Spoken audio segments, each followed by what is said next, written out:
So, you're thinking about purchasing an REO property. This is otherwise known as a real estate owned property. It's a bank owned house that already has been foreclosed on. Some things to consider when buying a home. If this will be your primary residence, a lot of people think that they'll see a foreclosure and they're going to go in $20,000 below and they're going to get this great deal. But in reality, when you're actually out and you're looking at these foreclosure properties and you're seeing the prices, many times they are already listed at the good deal price.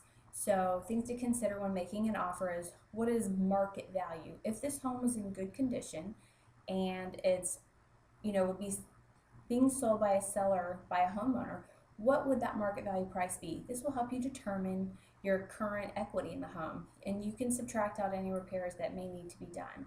Other things to consider would be the repairs. Many of the foreclosures, there are scary stories out there, people taking appliances and cabinets and knobs and toilets. They're out there, I've seen them. But the majority, it's minor, it's cosmetic. You're going to need to replace the carpet, which many times when you're buying a home, you want to do anyway. You want to paint, get new carpet, new paint smell, new home smell.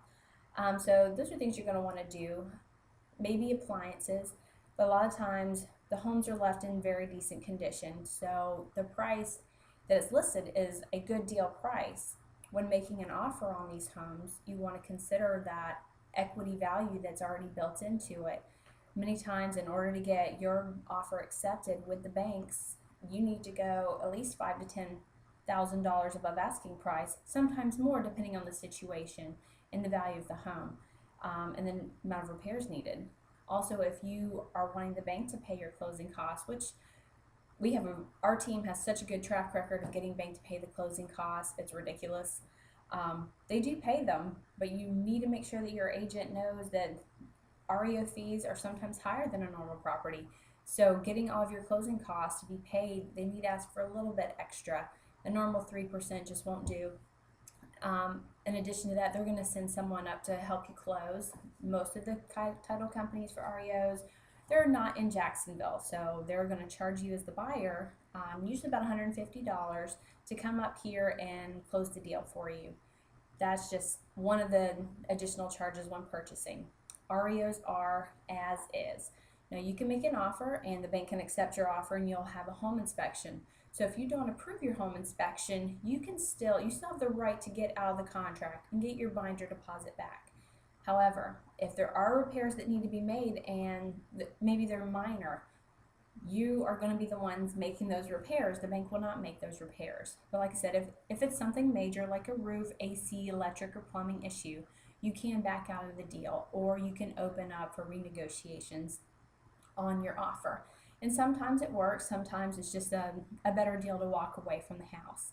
But definitely make sure that your home inspection is a contingency of your offer being accepted. Closing dates.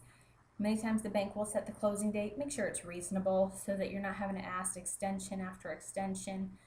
Sometimes they are necessary. The title, there might be defects in the title that need to be cleared up, HOA liens or violations. These are things that are out of your control, but you definitely want to keep in mind that the banks are closing on their time frame, not yours. You just want to make sure that when they're ready, you're ready. If you'd like to know more about buying an REO property, or if you're an investor that's looking to purchase in bulk or do rentals or flip a house, fill out the contact form below and our team will be happy to give you a call.